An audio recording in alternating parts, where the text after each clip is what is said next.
I wanted to ask you quickly a question because I don't know if I actually genuinely don't know the answer to this. But do you think it was fair how you were perceived in terms of that documentary? Do you think it was fair? Like I know there's rumours that a lot of people like it held you back, not held you back, but certainly a lot of people would like sort of look at that as not sure I liked how it was perceived in the Club for Five or whatever it was called, the documentary Leighton Yeah, that's Orient. right. Yeah, Do you think Club that for was Five. Yeah. fair? Do you think that was fair though, or Well, it's part of what I did. It's part of what I said. But let me tell you something about bullying.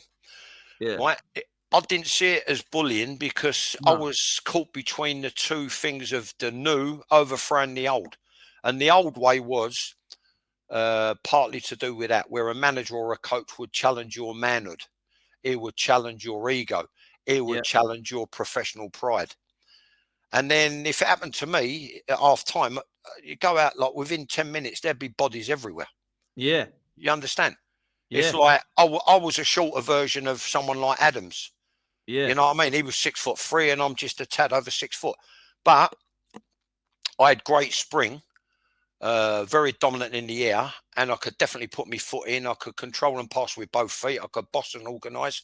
So, I was a good all-round player. But when I got dug out by a manager, and the most I got it was probably at Leyton Orient under Clark and Eustace, there would be bodies everywhere at the start of the second half. Because I There you thought, go. I'll be fucked if anyone's going to get the better of me today.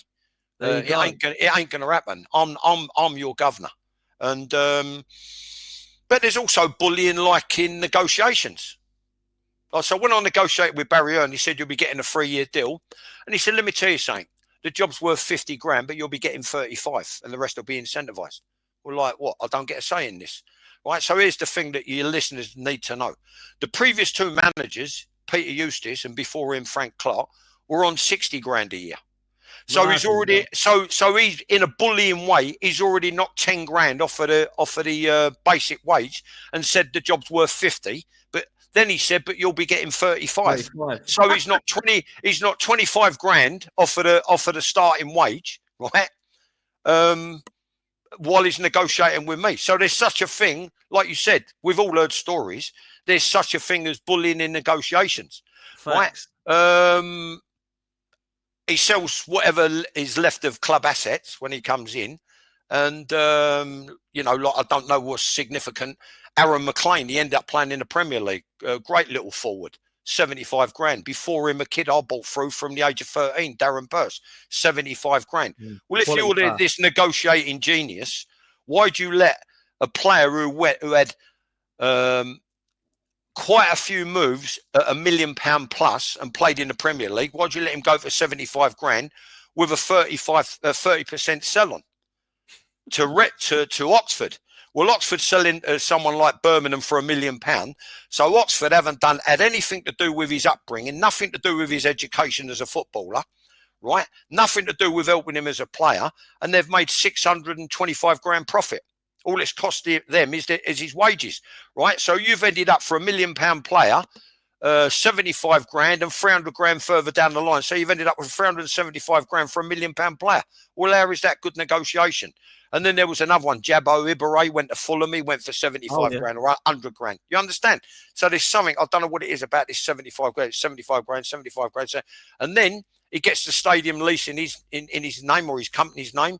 Then he rents the pitch for the first team to play their fixtures, which I think is thing. Then he sells 4 corners of the ground for development, 66 apartments.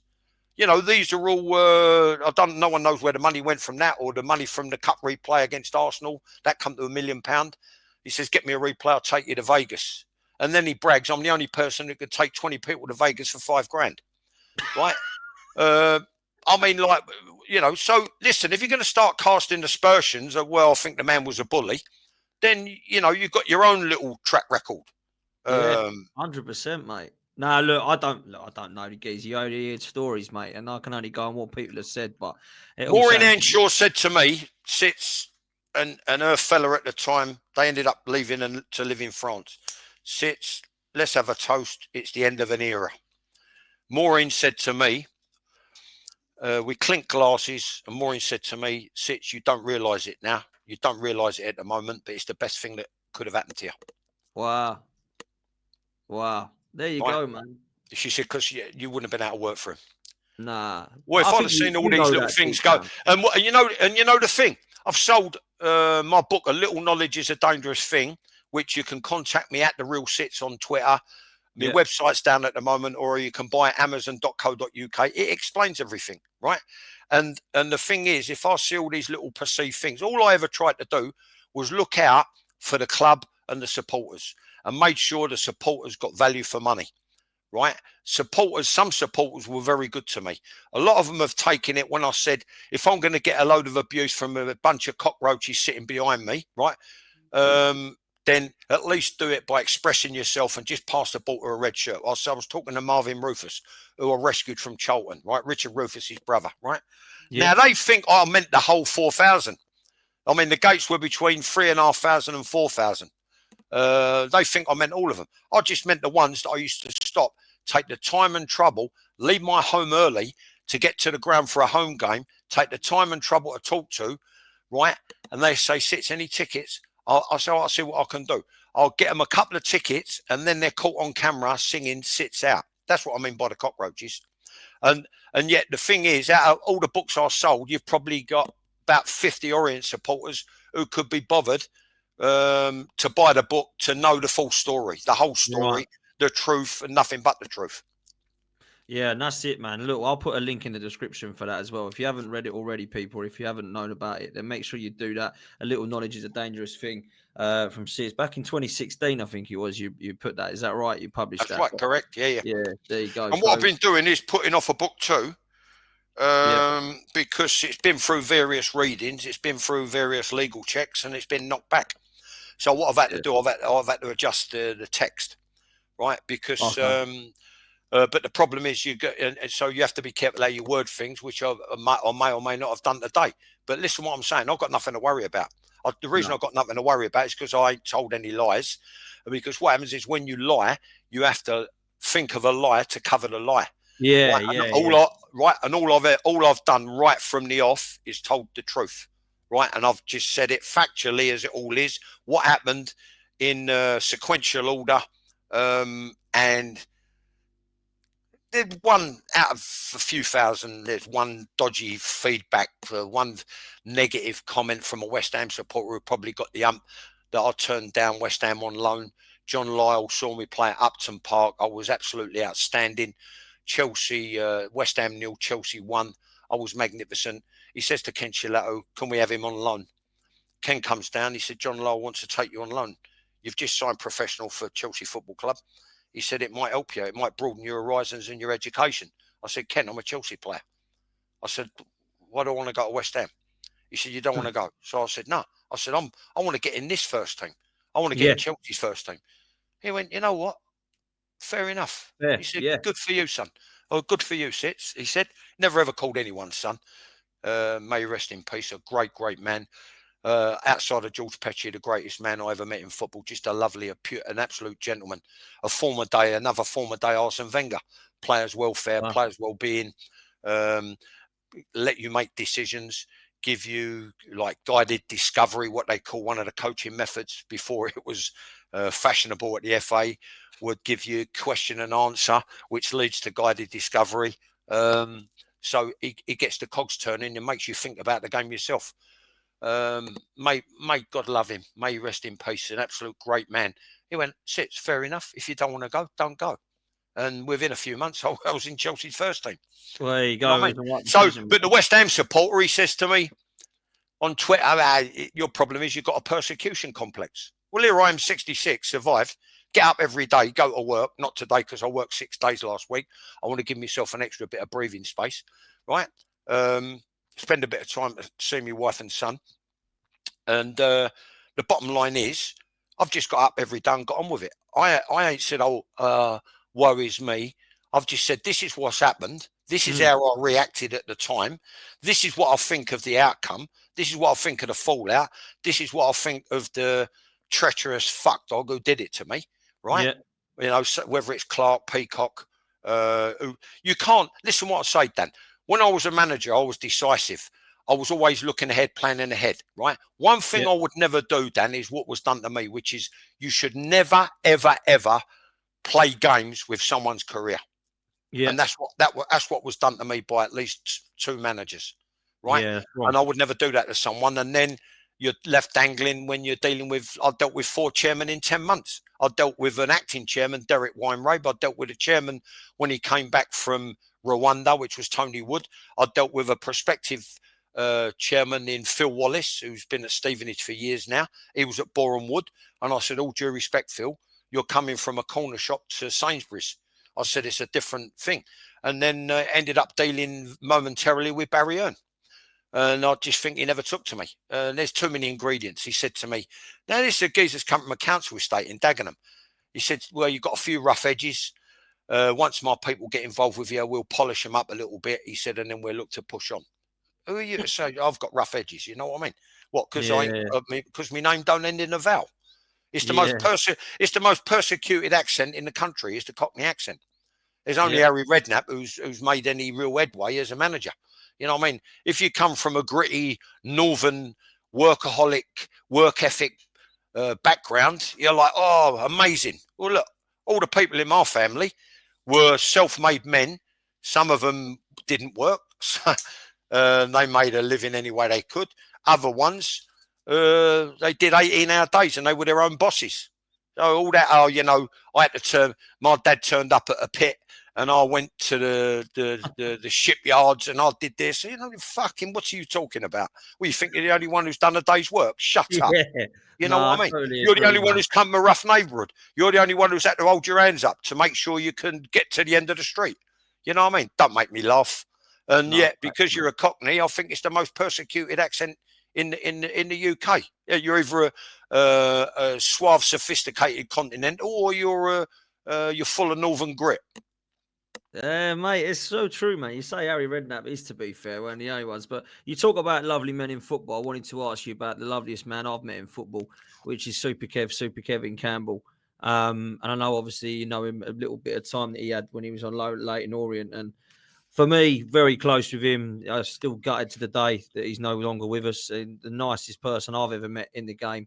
And just wanted to talk to you a little bit about your relationship with Kevin. I can't disagree with one word you've said about him. Arsenal have got a way about them with regards to, I remember saying O'Leary said, they've always been a class act, and they have. And they tend to, all right, there's been a few along the way that have maybe, it's well documented now with what's gone on with a couple of individuals, and the drinking culture under George, and the gambling and the drug taking. Okay, but by and large, they're very good at who they select. They do a lot of background stuff. And then when you're inside the marble halls, as I was, walking up the steps, and you're inside the marble halls and you're going to the home team dressing room to jog down the tunnel and around the track and up the clock end to come down and train in what they called the college, which was an indoor facility with like red grass. At the start, I was in awe of the place, and a guy called Dave Smith, who was a great coach, managed Plymouth Argyle, Southend, among other clubs. He brought me out of my shell and he showed me the first thing with regards to working in grids and all that. They tend to produce top draw human beings. And Kevin was one of them. He came to us on loan, and he was about 19. He settled in straight away. He was one of the young crowd, but he'd always get the message when you said something to bring him back down to earth, as in he never ever regarded himself as better than anyone else because he came from the Arsenal, and he never ever regarded himself as a future Premier League star at like places like Everton. And he had a few, didn't he? I think Forest, I think Forest, I think Everton. I'm not sure. West Brom, I'm not sure. All three, He went all over the gaff. But what an absolute gentleman, class act, well groomed, very handsome man, very very good with everybody. Settled in straight away, took to the pattern of play, and although Lee Harvey don't get a lot of credit or Cooper, because they were well into double figures. He come in and he added to the goals tally, and it got us into the playoffs, which we won. And I'm proud to say that I actually captained us to promotion that year, 88, 89. You got another one on there who got the captaincy off me, and he reckons the noses were put out of joint. Well, it weren't. That's football, mate. Stevie Castle, we done an interview. That's football. If Peter Eustace, who's as mad as a cuckoo clock, right? If he wants to make you skipper because you're the fastest runner in the forest, and you think we went up in 1991, maybe you took too many blows to the head. We went up in 88, 89. And KC was a young man among men and an absolute gentleman. And it was, and you know, the nice thing about it is, he recognised the fact that I helped educate him a little bit. And he said, coming up against me and Keith Day in training every day, and I'd have little words with him. And I said, what I'm looking to do here, I said, so if someone has got the nous to do this, I said, this is what you got to do, and or what you got to think about doing. I never said you got to do it, but think about doing. And I used to give him little ideas. And what was lovely that he's done in interviews and done on podcasts, and even there and then, he just said, thanks for everything you've done for me, Sits. He said, and then he said on podcasts, you know, what he learned coming up against us every day in training, he said it definitely helped me push on. Yeah, it was great, and it was just you know, I'm one of them. I mean, there's a couple of directors. I say it's always sad when someone dies, and wherever that is in the world, and it affects their friends and their family. And there's a couple of directors I've come across. I thought, well, in their case, I'll gladly make an exception. But KC's definitely in the former group where, you know, it was heartbreaking, absolutely devastating, and especially at a young age. Yeah, it was horrific, and I kind of, because you know, it was quite close. So I had this kind of hardship and knowing what was going to be happening before it was going to happen type thing. It was just the worst few days of my life, really. It was horrible because I was so close to Kevin. He used to talk all the time, and take it from me, he had nothing but nice things to say about you, Sits. Trust me. And that's lovely. You That's know, lovely. he's a top man, and the best bloke I've met in football, without a doubt. No one's come close. Like, he is just an absolute gent of a man. So, well, you know what, Dan, what compensates me is even if you get one, right? It like Kevin, it means a lot. It truly means a lot.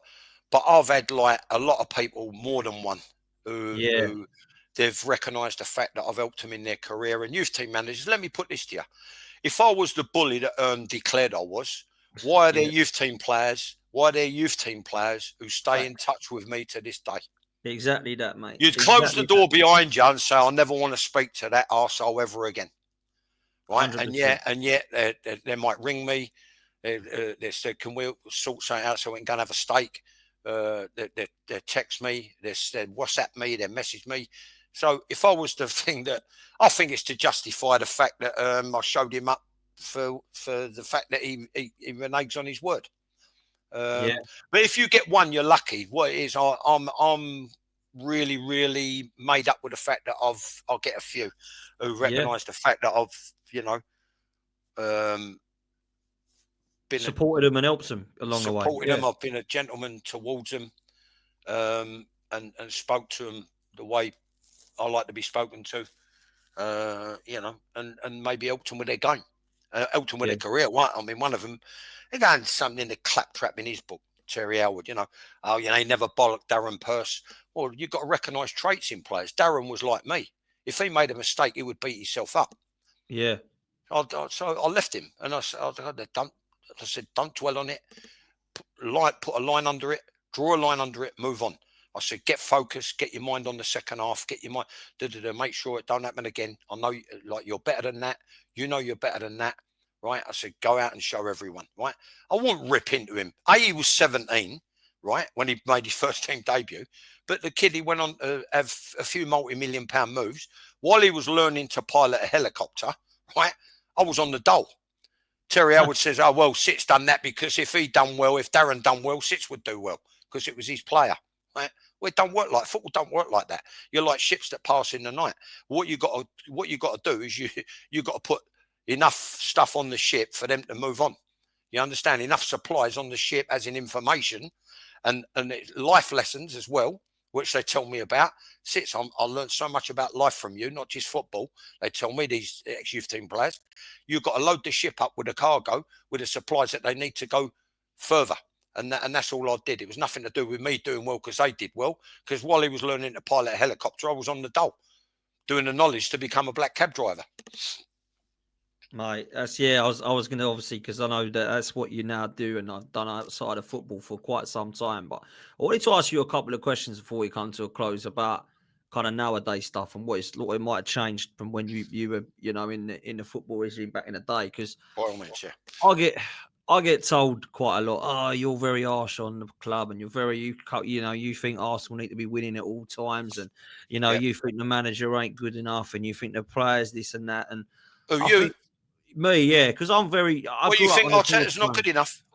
Look, I've got a question mark over Mikel Arteta. That's all it is. I don't know that Mikel Arteta can get us across the line. I hope he proves me wrong. I hope he does a bloody treble, but I don't know that he's going to get us across the line. I'm yet to be pro. I think the squad's good.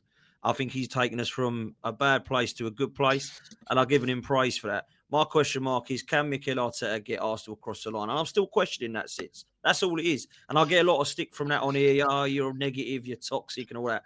I just want to see Arsenal winning. And when we ain't winning, I ain't happy. Of course you do. Yeah. Do you know what I mean? So, yeah, but what you've got to bear in mind, you're also a supporter. And what you've got to bear in mind, being a supporter, you're deluded. And you're selfish, and you anything else is unacceptable, right? Mm-hmm. So let me put it in perspective for you, right? I've always said it on my own podcast, right? The Football Uncensored podcast that we do intermittently, and I used to do it with Alan Hudson and Don Shanks, and we had evening withs and all that lined up. I've always said every club has got to have its own agenda. There's a few things you've got to take into account. There's a reason why I've always felt Arsenal are one of the best run, if not the best run football club in the Premier League and in Europe. A lot of clubs in the Premier League, and this is where I've always advocated for years, decades now, even when I was at the FA, which I walked away from in 1997, when I was overlooked for promotion to be an area monitor for courses, instead of just staffing the courses and mentoring the candidate coaches. You end up being a mentor for the mentor. So you give you take a general overview of the courses that are being run, right? So I turned it in 1997 because they gave the job to school teachers who'd never laced a pair of boots on, right? And I've been generating hundreds of thousands for them since '88, right? So here's the thing, right? They're not called the Bank of England Club back in my day for no reason. They run it on a cost-effective basis, as near as damn it, right? You've got to bear in mind, to achieve success, right? And we know the recent headlines over the last year or so with a certain club up north, right? Yeah. A lot of clubs are running at 130% of their budget. Yeah. Which is, it's a recipe for disaster if it goes tits up, right? Yeah. Which more often than not it does, right? I've always been an advocate of the Bundesliga, which is 65% of your annual turnover, net turnover, right? Yeah. And the other 35% has got to be reinvested in the club, particularly at youth level. Now, Arsenal have got exacting standards, right? And I think he's worked within the constraints of that. And I think he's a top drawer coach. And I think he comes across as a top drawer Arsenal man, as in the way he conducts himself. He wants to win. You can tell he's a winner. I think he carries himself right. And I've always been on Twitter, when people have dug him out, I've been a massive supporter of backing him, because I think eventually it will come good. I honestly believe that. I know he won the FA Cup early doors. Yeah. Like new manager bounce and all that. But you've got to bear in mind, and it's only recently, I've been saying for probably a couple of years before anyone else did, like the pundits on Match of the Day, they'll say something that I said 10 months ago or 8 months ago. And it galls me. Someone on TalkSport, where I was hoping for a gig, and I was hoping that Adrian Durham would get me a gig when he helped promote my book, God bless him, and did an evening with standing room only at Leighton Orient in the supporters club, massive turnout, right? I was hoping he'd get me a gig on there. They'll say something on TalkSport that I said a year ago. They're just catching up, right? Now, with regards to football clubs, I've always said they've got to have their own agenda, right? I said long before anyone did, they need to address goalkeeper, they need to address centre-backs, they need to address a midfield holding player, they need to replenish the front line. They've got no forwards. And then when they did bring in a forward, he was injury prone. That was Jesus. Yeah. Because anyone else they brought in, they weren't up to Arsenal standard. Yeah. Even back when I was on the North Bank, Charlie George, John Radford, Ray Kennedy, they could all get a living in today's game. You've got to bear in mind, George Armstrong, up and down, unbelievable. He had 3 lungs, unbelievable footballers. Yeah, I hear good things about great George players, Armstrong. right? Yeah. And I said categorically about a year and a half ago on one of the early podcasts when I was being questioned by Rob Curtin after we split up because of Shanksy was going off to do his own thing abroad. There's too many not up to Arsenal standard, and I think there are now a coming together of people that are of Arsenal standard A and that are competitive B, right? And you can't legislate for what's going on at other football clubs who are keeping you at arm's distance. You're going on about the best coach in the world. Well, look at the start he's had. Look at the start he had last. Look at the start he had last year. I mean, yesterday they give their neighbours an hiding, and that gives them a bit of a thing. But I think he's had to adjust his way of thinking with regards to patterns of play. Do you think he'll get across the line this year, though, Sids? Arteta? Yeah. I think they will win a pot. I think they will win something. Yeah. Whether the FA Cup or the League Cup, which me personally, as the type of person I am, and you like to think they've got the squads big enough now to do it, I would challenge for everything. But what they seem to do, Dan, is they seem to categorise everything and prioritise, and put it in an order of priority with regards to what they want to go for. You can't do that. No, you can't like last year. That's nonsense. What he said was complete kidology and nonsense. The Forest geezer, right? You know, he's saying like, well, you know, I sort of gave up any sort of chance of the league or the top 4 in the league because I wanted to prioritise the Europa League. You can't do that. What if they get knocked out of the Europa League as well, and you've only just narrowly avoided relegation because there were actually 3 teams worse than you, and it was them and United in the 4th and 5th place above the 3 relegated sides. You can't do that. You can't. There's no one got a crystal ball, but I do think it'll get them over the line, and this is probably with the new guy. He's Austrian, isn't he? The blonde kid up front. Oh, Gyökeres, you mean? Yeah. A Swedish guy. He's Swedish. Swedish. Yeah. Beg your pardon. I do beg your pardon. Yeah. Yeah. You know, he could be the missing link. They've just got to keep him fit. Yeah. No, look. I think Madueke, they had a 5,000 petition. Crazy, which is criminal. It's disgusting. You know what I mean? The fact that he's come from Chelsea. Well, I think he's shown the strength of character, and he might have unlocked a thing with regards to A, competition for places, B, for him or Saka to play elsewhere, which promotes more competition for places. They're all pluses. They're all bonuses. They've finally got the back line sorted out. There's a couple I'm not fans of.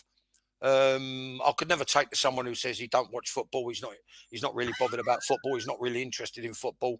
But he plucks his eyebrows and he's walking along the thing in Ibiza. It ain't for me, mate. You know what I mean? I want people who eat, sleep, and drink the game the way I do. So do I, mate. So you know what I mean? That's the you know what I mean. But anyway, he's coming back to full fitness, apparently. And you've got the centre back position, big strapping boys, powerhouses, good spring, good in the air, good athletes, decent on the ball. Goalkeeper, I think the most agile in the Premier League. Others go down in stages. He's got great agility. He's decent with his feet. You know, these are all pluses. All they've got to do is keep people fit, because you've got to remember last year, when yet again they came so close, they had a horrific catalogue of injuries. Horrific. So I think the key is, as much as anything else, educating players. I think as much as anything else, it's about managing the rest days, the rest periods.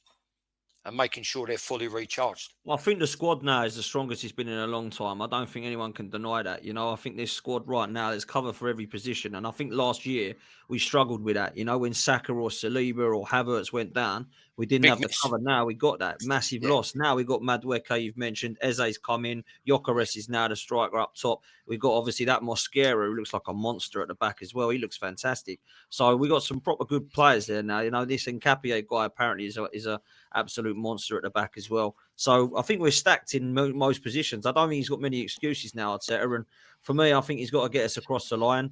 And then, It's you have Dan. that decision after. Dan, it's what I said way back when. You've got to. It's not bionuclear physics. You've got to have what I said in my time, and people just dismissed it. Yeah. Yeah. Well, yeah. I hear the geezer on Talksport Goldstein. Oh, man management can make a difference. Maybe it does. But I'm a great believer in you don't have to manage men. Men manage themselves. And when I got over my 18-month period at Chelsea where I thought I was Charlie big time and it cost me my career there, I got me nut down. I got my head straight and I conducted myself how a man should and how a professional should for the rest of my career, right? So the bottom line is this. Yeah. That's the first thing, right? Competition for places, which we never had, which you've got now at the Arsenal. Yeah. And goals from many different areas contributed throughout the football field, which Arsenal have got now. Whereas before you could name the main threats. Yeah, you'd have a Aubameyang, wouldn't you? And that would be it, sort of thing. Yeah, but that's why I took to Arteta. That's why I took to him. He says on the documentary, which I watched the City one, the Spurs one, the Arsenal one. Spurs looked like it's like a circus behind the scenes. You know what I mean? People sitting there in team meetings with their hood up, dark glasses on, arms folded. The body language is all wrong. I mean, where are we here? Were we preparing for a Premier League game, or do you think you're a fucking rap star? What's going on? Right. So the bottom line is, when he said on the documentary, someone said, well, so what's boss or Mikel, what's going on? He said, well, it's sorted now. He said, let me tell you something. I'm paraphrasing, obviously. In our country, he said, they call it Casa Pepe, which means anyone can do whatever the fuck they want. I thought, you will do for me. You will do for me. He showed strong management at the time when it needed strong management. You can't have people turning up, right? Like I had a fallout when I was manager, and then Peter Eustace delegated like King Solomon, you're 50% to blame, you're 50% to blame. I said, well, what 50% is like turning up, laying on the treatment table with a mug of tea, and then 15 minutes after we've started the warm-up, right? This was a guy called Trevor Putney, who I said, you'll get him free from Watford. He was 34. He ended up, he cost Leighton Orient, who were losing 10 grand a week, he cost them something like $7.5 grand a game. Right? I said, what part of walking onto the field when we're 10 minutes into the warm-up or 15 minutes into the session is 50% of me to blame? I said, 15-minute warning, chaps, on the grass. This was a Sunday morning, by the way. I've got to be away from my wife and 3 kids. I'm doing a 7-day week on 280 quid a week. I'm already pissed off by that, right? But I just want to do that. Get the session done, quality, right? Get in, a bit of intensity, get home, right? Oh, all right, yeah, all right, sis, I'll be out in a minute. And he's sitting there having a rub down and thing of getting his and having a mug of tea, right? So when you've got the rest of the squad turning up punctually and he's swanning in 3/4 of an hour late or 20 minutes late, and you tolerate that, it's sending out totally the wrong message. And I thought when he said that on the documentary, right, you will do for me. Look, I've got to be honest. There's a lot of things that he's done I've questioned. There's also things I really like off the field. I think he's removed the culture. I think it was pretty toxic when he first took over. I like the players that he's brought in. I just want to see him win something now, Sits. That's what it's got to be for me. I've got to see him lifting something in May. Glasner can do it, and Bloody Ange and Ten Hag and all these people can lift trophies. Arteta's got to be able to do it as well for me. Doesn't even bother me if it ain't a Premier League. People say to me, "Oh, he has to win the Premier League." I'm like, look, well, Champions League is obviously there as well, but I love the FA Cup, mate. I've grew up on winning the FA Cup. We've got 14 of them. I'm not going to sit there and say, "Oh, it's only the FA Cup," and poo-poo those old dusty trophies. For me, we got to go for them all, like you've said. We got to go for on all four fronts, and you got to take something in May or in March if it's the League Cup, right? That's the way I see it with Mikel Arteta now, and I just want to get that across that I want him to win silverware this season. I think it's time to deliver now. Yeah, yeah. And I think maybe it's out of them City and Liverpool. I think City they'll have a renaissance. You've got to understand, even he had a blip when he's had to rotate and change certain aspects of the squad. He's had to replenish the squad and rebuild the team. And in that sort of last year and the start of this year, and the fact that people are starting to approach games how I said they should approach games against City, and they've turned them over or got a result. Seen first on the Football Uncensored podcast, where I come up with mainly, I might come out with one, might come out with two, might come out with half a dozen little coaching points in references to teams. People have started to approach them how they should do and make a game of it. But the point being, he's had to replenish his squad and rebuild a team, and even the so-called best coach in the world's had a blip. So, it's taken time to build. No one knows what goes on behind the scenes, behind closed doors. That's one thing I'll say in my own limited experience in it. He might have tried to get loads of people over the line and into the building to build a really powerful squad, and the players either turned it down or they've signed for somebody else. Well, you can't legislate for that. You know what I mean? And this is what I'm saying.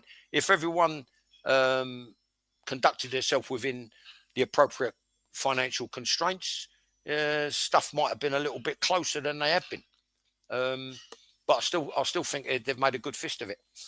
But like yourself, as someone who was brought up to stand with my dad on the North Bank at every home game, I like to see them do well. But I'm not that tribal. I like to see all London clubs do well in the Premier League. I like to see all Premier and Scottish teams do well in Europe. You know what I mean? But I'll tell you what might be significant, the fact that they never took part in the Club World Cup. Yeah. Because I think there might be, and with international and cups, there might be a hangover further down the line for certain There's clubs. so much football now, isn't there? There's so much football. It's crazy. It's saturated, mate. It's saturated. Yeah, no, it is, mate. It is. Look, the last thing I wanted to touch on before we close, so I'm conscious of your time, mate, and I know you're a busy man, was I wanted to get your quick opinions on refereeing, officiating, and VAR, because I've got to be honest with you, mate. I think it's the pits, bro. I've got to be honest. I hate it. Well, here's an analogy for you. When I passed out as a cab driver Valentine's Day 2003, roundabout, there was nothing wrong with London. Now it's a lawless gridlock clusterfuck, right? So if it ain't, the message is, the moral of the story is, if it ain't broke, don't fix it. And I think there was nothing wrong with the spontaneity of scoring and celebrating. There was nothing wrong with the occasional aspect of human error. And apart from did a ball go over the line or not for a goal, I don't think VAR should be used. I preferred very much to rely on linesmen and referees. That's where I am with it. 100%, mate. I never wanted it brought in. I can't stand it. I go to games, as you know, with my dad and my friends and family, and I absolutely hate the fact, mate, that you score a goal and I don't know if I can celebrate it or not. Yeah. I hate that. I think but listen to this, Dan, because maybe it might be the final thing I say whereby people might think, you know what, he's not as stupid as he looks. And he ain't as stupid as he's come across. And maybe he's a bit more intelligent than we gave him credit for. I happen to believe it's all part of the Americanization of our society, the Americanization of our sport. Yeah. And to the extent where you've got not necessarily American, but most certainly one or two, and most certainly other investors, they see our football clubs that used to be owned by the butcher, the baker, the builder, the candlestick maker from the local community. They see it as a franchise. Part of that franchise now is like, and VAR, I think, is part of the Americanization of our sport. And it won't be long before, when someone goes down injured, commercial radio and commercial TV, so we're just going to break for these messages. But Right. that's They're, where I'm they're coming. already doing half-time bloody interviews now, aren't they? Doing like interviews at half-time and all that. It is becoming Americanized. It is. It Yeah. absolutely is. And as for the absurdity of playing 108 minutes, or which I saw one fixture, or 105 minutes, there's already enough strain on. Listen, it's like that contradiction. When you get players or managers moaning about their injury list, well, you can't have your cake and eat it. You can't be on 8 million a year, and your players can't be on 4, 5, 6, 7, 8, 9, 10 million a year, and you're complaining about a fixture pile up, right? I'd go home, take a couple of aspirin, have a hot bath, go to bed, eat like a combine harvester, and try and replenish your body ready for the next day's training or the warm down, and then the game the day after that or 2 days after that. You can't have your cake and eat it, right? What you've got to bear in mind is, I honestly believe as a former player, with the athleticism and the pace of the game, more damage is going to be done playing this 4, 5, 6, 10, 15-minute injury time than there is with regards to any fixture pile-ups. Yeah. Mate, there's too much football going on now. There really is, man. And this is why injuries are piling up. I mean, it's not just Arsenal that have been scarred with it. We see Spurs, we see City, we see United, Liverpool, all these guys getting injuries. It's not right for me, mate. But look, the way it's going is a craziness. And I think this European Super League ain't going to go away, by the way. That is going to be, these rich owners are going to keep pushing for stuff like that. We've already seen the Champions League format go to change. Do you know what I mean? What's the common denominator, Dan? Money. No, without a doubt.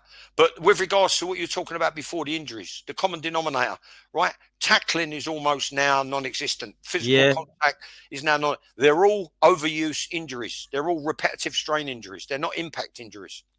Yeah, facts. Absolute facts. 3 hamstring injuries Arsenal had last year that all required surgery. Yeah. That's never happened in history, I don't think, for Arsenal. You've got the kids now. It's gone from 8 weeks to lap. It's gone from 8 weeks to possible 12 weeks out with an hamstring. Saka's done his hamstring, albeit the other one. Yeah. He's pulled up and done his hamstring again, but on the other leg. So for me, the common denominator, the fact that tackling's been outlawed virtually, physical contact's been outlawed. I mean, when the West Ham kid got sent off yesterday, they were like there would be 15 in every game in a bygone era, and just like get the spray on it, get a cold sponge. If it ain't broke, get a cold sponge on it, get up, get it moving again, and get on with it. You know what I mean? Now it's a straight red card. Mate, well, I grew up watching in 90. I was watching football 92 onwards, right? I was about 5, 6 then, right? Got into football, and it was like Vinnie Jones, and it was Roy Keane, it was Patrick Vieira, all these Martin Keown, Tony Adams, and I was growing up with those sort of guys. And nowadays they get sent off every game. Sits, it wouldn't last, would they? You know what I mean? They just wouldn't last. I came on at half-time for my debut against Coventry. We were already 3-0 down. We ended up losing 3-1. Ronnie Harris was getting the right chasing. They played him centre-back against 2 Scottish internationals, Ferguson and Wallace. First full game away at Bolton. We went 1-0 up and lost 2-1. Following game, first full game at home, Liverpool at Stamford Bridge. They were like double winners, European Cup winners, 3 years on the spin. It was like 1979. I said if they'd have entered the Grand Prix, the Derby, the Grand National, Wimbledon, they'd have won that as well. And we was coming up the tunnel. Ray Wilkins turned around and said to me and Mickey Nutton, if you get a 50-50 with Souness or you get a tackle with Souness, he said, be very careful. He said, because he will go over the top. He said, he's a dirty so-and-so. He said he called him a dirty bastard, although he ended up playing for him at Rangers. And that's the type of thing that went on then. But I was glad to get the warning. I was just glad to get the warning. But sticking to specifics, you'll find now they're all overuse injuries, repetitive use injuries, strain. You know what I mean? They're not impact injuries. So something has to be addressed for the welfare of the players. Yeah, facts. I'm with you, mate. And I don't know what that is, but it's not good injuries in the game. Look, man, I don't want to take up any more of your time. Sitz, you're a legend for coming on, man. I really appreciate you, mate. And how can people follow you on socials and all that, mate, if they want your book? Well, I'm only on Twitter. I don't bother with all the tickety talk and the what's this name, Facebook and all that. That's for pouting Essex people, like, with their Rolex and doing a selfie in front of the London Eye or whatever. I don't know. I'll do thing like so. I'm on Twitter at the Real Sits, capital THE, capital REAL, capital SITTS, on Twitter. I've got a website also and a YouTube channel also at the Real Sits. But if they want to order a book, they can contact me by DM, or they can get it on amazon.co.uk. A little knowledge is a dangerous thing, and it's sold quite well. So I'm pleased with it. But inevitably, just to redress the balance on a few things, what's happened since a book 2, I'm going to get round to bringing out. But like I said, I had a few knockbacks. But if people want to follow me on there, if they want to get in touch and get a book, they can either do that or go to amazon.co.uk. Love that. Listen, I'll put the link in the description here as well, so it'll be easy for you people just to literally click on and order. So it'll be much easier. And make sure you're following Sits as well, the Real Sits on Twitter or X, whatever it's called now. But John, you're a legend. Thanks a lot, bruv. Really appreciate you coming on, and we will see you next time, people. We're out of here. Laters. Cheers, Dan.